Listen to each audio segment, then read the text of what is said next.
Hello YouTube and welcome to GrunfWorks. This is episode 111 of the Interplanetary Voyage of Exploration.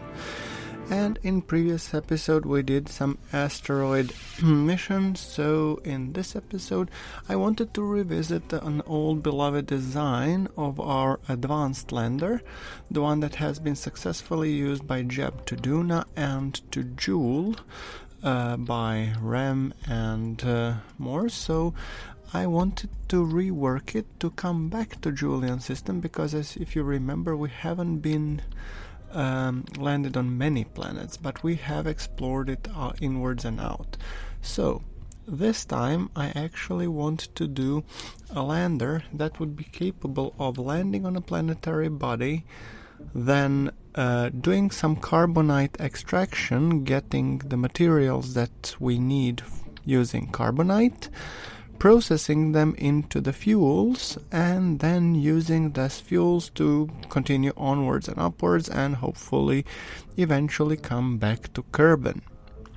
So it's basically a revamp or improvement of the older design. So as you can see, you can already see the familiar design of the previous lander, with the exception that now I'm adding carbonite parts to it.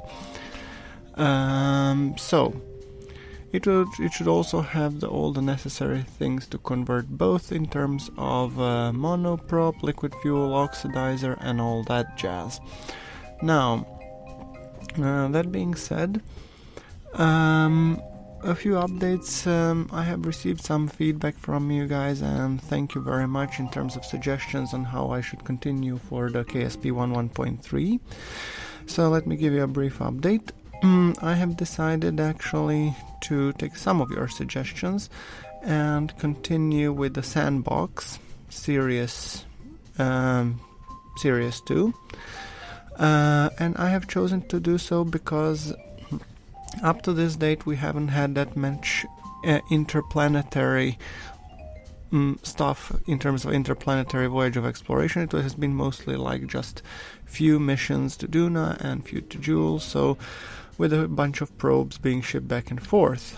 I mean, we never utilized the Outer Planet mod, which I'm actually very eager to see done, and we also haven't utilized much in terms of our newly researched propulsion systems and stuff, and I thought it might be interesting. So I made great progress over the weekend when I was doing this, so I have managed to transfer almost all of the mods that I'm using here, and also added a couple of new ones to the Save 113. Some of the mods sadly won't be making the cut, like sadly the fuse box, which is not working, then the audio stack tree, which is not working, and a few others.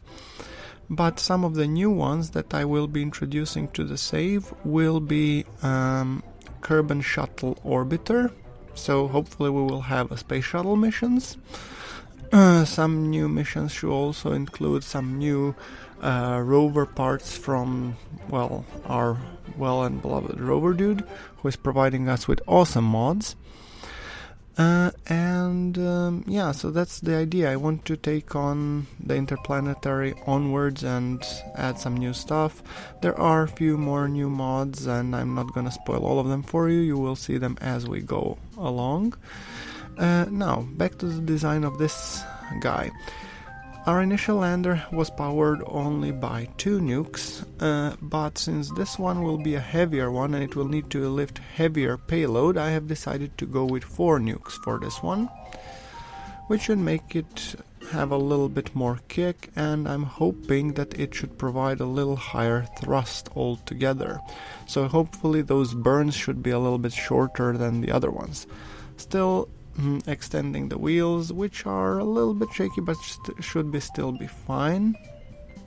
And I think this is the last craft that I will be designing in 0.90, because I want to consolidate my save. I have a few crafts that are en routes to different systems, and like the Joule lander coming back, Then we have Sarnes, Urlum, and a couple other probes. And the idea is that by the time I start launching the episodes from the 1.1.3, we get them in the stable state. So they're no longer in transfers, that they're captured by the orbital bodies. So once I actually do this lander, it will be, and I'll send it also on its mission to Julian system, and hopefully when it's either in stable state in orbit somewhere, or all the other craft have returned from their interplanetary transfers, I will then just shut the series Interplanetary Voyage Series 1 and go with the Series 2. Rest assured, all of the crafts that I have, or more or less all of the crafts that I had in Series 1 will be making their debut in Series 2. Some of them might be slightly modified because I wasn't able to find all of the mods that are in Series 1. For example, the liquid hydrogen fuel tanks that as you will see, I will be using on this lander, and I have been using on a few others, among others the Duna Orbital 1, are no longer in use from the Nertea's Near Future Technologies mod. So ultimately I will exchange them with their equivalent. So it will be liquid hydrogen tanks, but it won't be the square shaped ones. So just a little bit of updates and information regarding the 1.1.3 saves progress. As you may aware, I've pretty much copied most of the ships, so yeah, I'm holding that one in the hot reserve to be able to launch as soon as we get this one in stable state. So, with that in mind, so that you know, next few episodes will be mostly transfers, a little bit more sciencing, because I do also want to advance the science a bit further, because the next Series 2 will be Sandbox. So I want to unlock as many tech nodes as possible. Whether or not I will be able to unlock all before the Series 2 kicks in, I hope so. I cannot be for sure. But yeah, I'll probably come close to it, so we'll see. Anyway, this lander has a little bit bigger predicament when it comes to having drills, and that's why I have to make alternative solutions in terms of ladder systems. Yeah. So let's retract the ladder and oops, undo. Good. Let's just toggle, okay, and let's now retract the ladder, and now I have some bug apparently that I cannot retract the ladder for some reason. Whatever. I might need to detach it and reattach the ladders. Go figure. Okay, never mind that. It's a small distraction. Yes, anyway, so, come on, move you away, put another one here, come on, and reassign the ladders back to the custom 7 group. Perfect. This lander, since it's going to the Julian system, the solar panels are more or less useless on it, so I will be using the RTGs. And also, when it comes to RTGs, I do want to put some life support, because at this moment we have none life support on. So I want to be putting some life support, I want to put some RTGs, and then I want to put some science experiments as well. Okay, come on. And I'll be using a bigger amount of RTGs because we will be mining Karbonite, and for that we need a lot of electric charge. So, yeah. Not being shy in terms of batteries as well, adding some for redundancy, because we know if dang it comes to call, then we don't really want to start figuring things out. So let's put some life support supplies containers.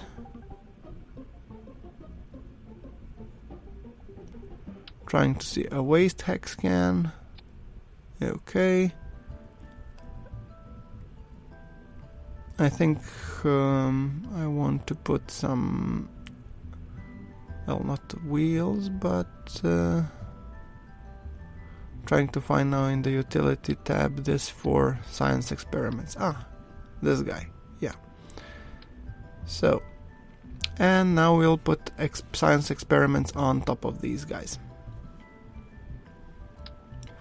Mystery goos. I really like the micro goo, it's so satisfying.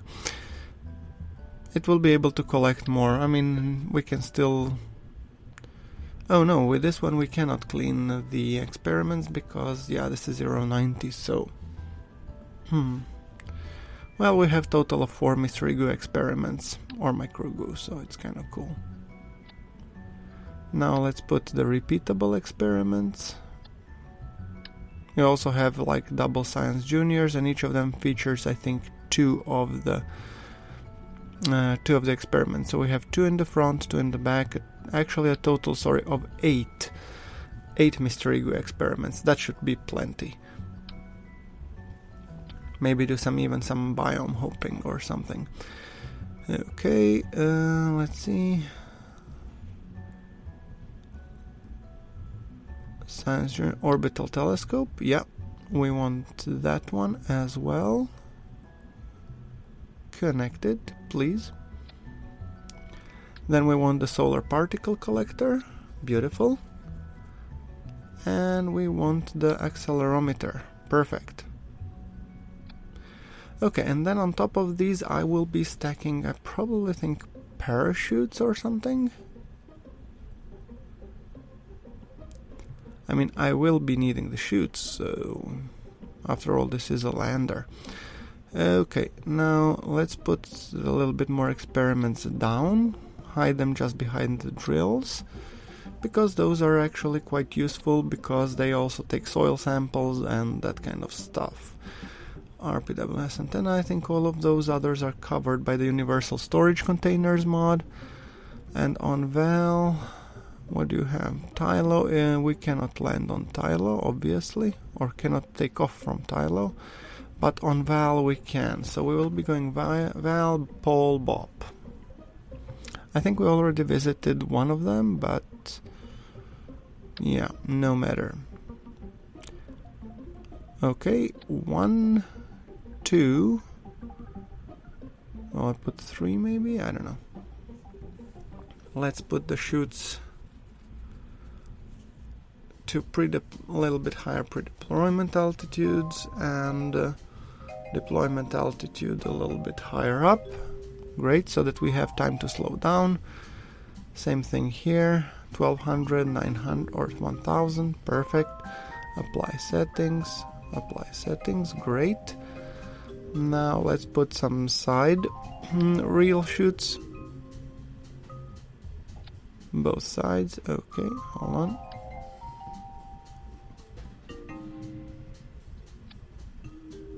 Oh, did I just pull the double chutes? Hold on. This is interesting. Oops. The chutes are dancing a little bit. Okay, I think that's cool. Great, then we have a few more RTGs to add. It will make the craft heavier, but it will create much more production in terms of electricity, which is something that we sorely need. Now, strutting things together, and I think it's time to design some sort of transfer stage or something, because we will need to get this thing over there. I mean, it will be high ISP, and I'm hoping for a total of, as you can see, 2.8 thousand meters per second delta V, which should be enough to take off from any planetary body and then transfer back to Kerbin, hopefully.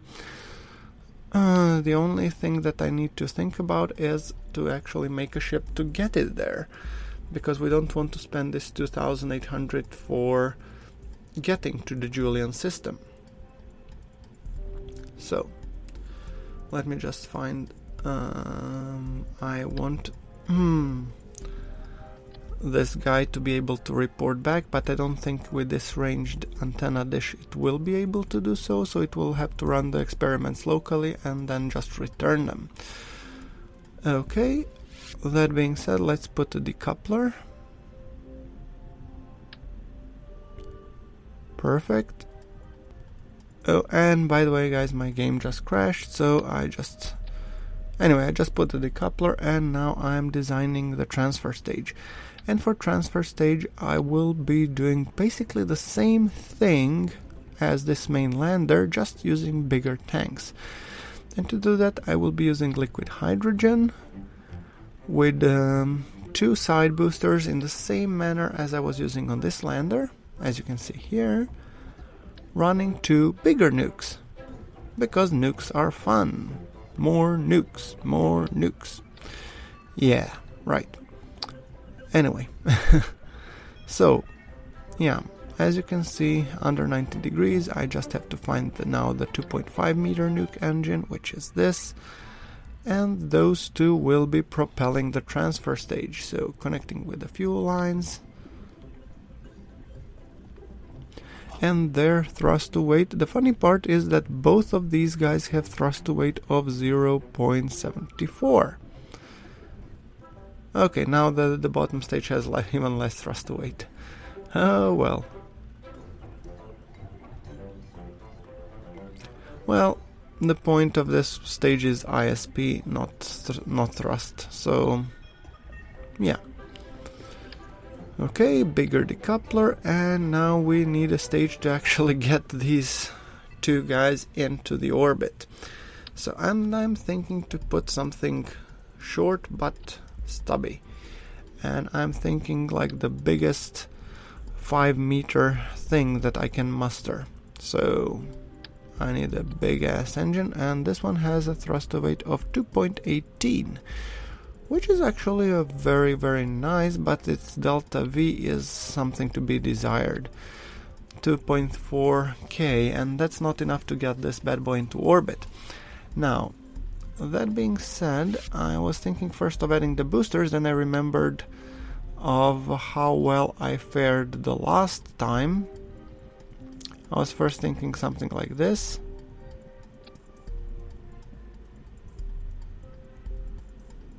When it comes to boosters. And let's see. I'm thinking last time I didn't do too well with the boosters, so I'm not that crazy about them. But I guess if it has to be done, it has to be done, so...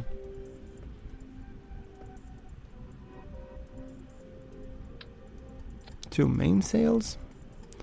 683, and this is just to give it some extra kick. I don't know. I don't like it. Let's see, what else do we got? Yes, that's a bigger stage, and there's a bigger engine, and 2.44 single stage. I like it much better. I think it will be, I mean, it's taller, which isn't the best thing, but it's still way less risk of detaching the boosters, so I think that will work better. Let's just put some wings, because we want the center of lift way after the center of mass. Great.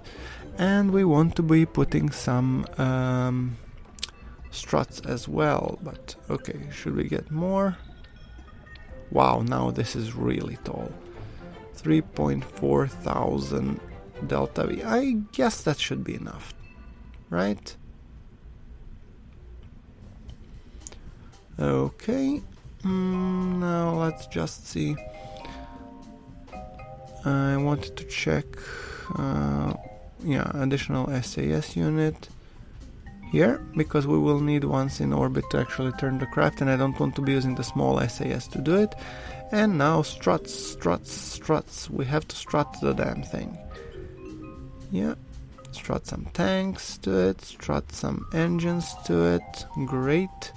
And then strut the lander to the transfer stage. I think that should be about right. Something like this. Oops. Yeah, and from the other side as well. This should be strutted nicely. I think this should do the trick. Now, so what do you say we do this for a test launch? Perfect. 3, 2, 1, and boost off.